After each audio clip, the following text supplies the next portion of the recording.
Hey cuties, welcome back to my YouTube channel. আশা করছি তোমরা সবাই ভালো আছো, আমিও খুবই ভালো আছি।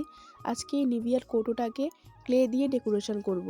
এই কৌটোটা অনেকদিন ধরে খালি পড়ে আছে, তার জন্য ভাবলাম চলো এটা দিয়ে আজকে কিছু একটা ক্রিয়েটিভিটি করা যাক। তার জন্য এই যে আমি এখানে কিছু ক্লে নিয়ে নিয়েছি, যেটা পিঙ্ক, রেড অ্যান্ড ব্লু কালারের মধ্যে। তো এই ক্লেগুলো নেওয়ার সাথে সাথে কিন্তু আমি এখানে যে ব্লু কালারের ক্লেটা আছে সেটা দিয়ে আমি একটা শেপ তৈরি করে নিচ্ছি, যেটা আমার প্রয়োজন হবে। তারপর এখানে পিঙ্ক কালার যে ক্লেটা আছে সেটা দিয়েও আমি সেমভাবে এরকম একটা শেপ তৈরি করে নেব, যাতে করে একটা পেঁচিয়ে পেঁচিয়ে একটা রাউন্ড মতো করতে পারি। তারপর এখানে এই ব্লু এবং এই পিঙ্ক যে ক্লেগুলি একসাথে লেগে যাওয়ার পর আমার প্রচণ্ড মাথা গরম হয়ে গিয়েছিল। তারপর সব কিছু সাইডে রেখে আমি আবার এটাকে পেঁচিয়ে নিয়েছি সুন্দর করে। সত্যি কথা বলতে এখনের যে শেপটা করেছি এটা আমার কাছে মোটেও পছন্দ হয়নি, তবুও কি করার, যেটা হয়েছে সেটা দিয়ে কাজ চালানোর চেষ্টা করছি। তারপর এই পর্যায়ে আমার ভুলের কারণে এটা বারবার খুলে যাচ্ছিল, কিন্তু এটা আমি প্রথমে বুঝতে পারিনি।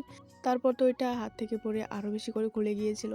এরপর আর আমার মাথা কাজ করছিল না, তার জন্য আমি দুটো ক্লেকে একসাথে মিক্স করে নিয়েছি, কেন জানি না, কিন্তু এটা মিক্স করার পর বেশ ইউনিক লাগছিল। তারপর এটা আবার আমি লাগাতে বসে পড়ে যাই।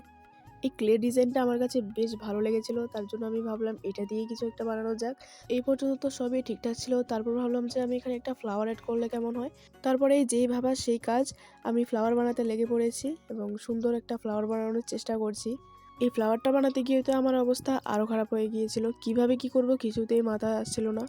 তারপরে এই যে অনেক কষ্টে আমি একটা ফ্লাওয়ার তো বানিয়ে নিয়েছি, তারপর আরও কিছু ক্লে বেঁচে গিয়েছিল, এটা দিয়ে আরও এক লেয়ার পাপড়ি বানিয়ে নিলাম। এই অবস্থায় ফ্লাওয়ারটা কিন্তু দেখতে বেশ ভালো লাগছিল। তারপরে এটাকে আমি যে ঢাকনার উপরে বসিয়ে দিয়েছি। বাই দ্য ওয়ে, এখানে কিন্তু আমি বলতে ভুলে গেছি যে আমি প্রথমে যে লম্বা মতো করে বানিয়েছিলাম ওগুলো কিন্তু আরও 2 লেয়ার করে বানিয়ে তারপর ঢাকনার উপর বসিয়ে তারপর আমি ফ্লাওয়ারটা বসিয়েছি।